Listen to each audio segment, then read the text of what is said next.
मैं कई दिनों से बेरोजगार था। एक एक रुपए की कीमत जैसे जैसे करोड़ों में लग रही थी। बस उठा पटक में था कि कहीं नौकरी लग जाए। आज एक इंटरव्यू था, पर दूसरे शहर जाने के लिए जेब में सिर्फ 10 रुपए थे। मुझे कम से कम 200 रुपए की जरूरत थी।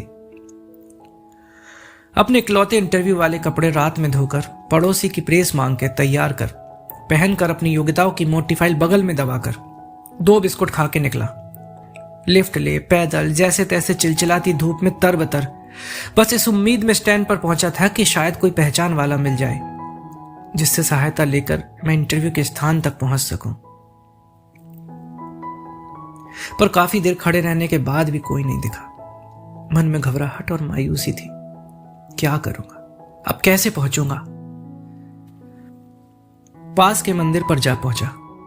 दर्शन कर सीढ़ियों पर बैठा था। मेरे पास में एक भिखारी बैठा था। उसके कटोरे में मेरी जेब और मेरे बैंक अकाउंट से भी ज्यादा पैसे पड़े थे।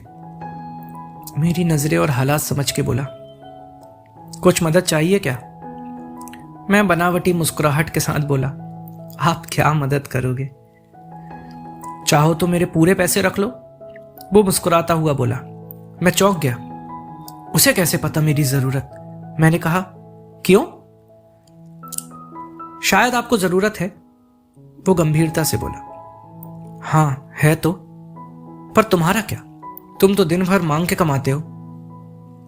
मैंने उसका पक्ष रखते हुए कहा। वो हंसता हुआ बोला, मैं नहीं मांगता साहब, लोग डाल जाते हैं मेरे कटोरे में पुण्य कमाने के लिए।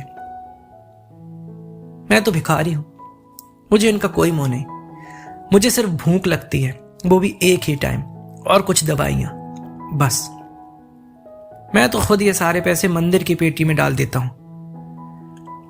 वो सहज था कहते कहते। मैंने हैरानी से पूछा, फिर यहां बैठते क्यों हो? जरूरतमंदों की मदद करने, कहते हुए वो मंद मंद मुस्कुरा रहा था। मैं उसका मुंह देखता रह गया। उसने 200 रुपए मेरे हाथ पर रख दिए और बोला, जब हो तब लौटा देना। मैं उसका शुक्रिया जताता हुआ वहां से अपने गंतव्य तक पहुंचा। मेरा इंटरव्यू हुआ और सिलेक्शन भी। मैं खुशी खुशी वापस आया। सोचा उस भिखारी को धन्यवाद दे दूं। मैं मंदिर पहुंचा। बाहर सीढ़ियों पर भीड़ लगी थी। मैं घुस के अंदर पहुंचा तो देखा वही भिखारी मरा पड़ा था। मैं बहुत चक्का रह गया। मैंने दूसरों से पूछा कि ये कैसे हुआ, तो पता चला वो किसी बीमारी से परेशान था।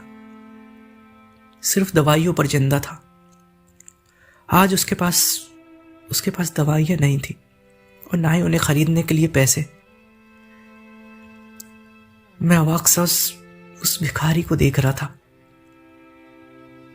अपनी दवाइयों के पैसे वो मुझे दे गया था। जिन पैसों पे उसकी जिंदगी का दारोमदार था, उन पैसों से वो मेरी जिंदगी बना गया था।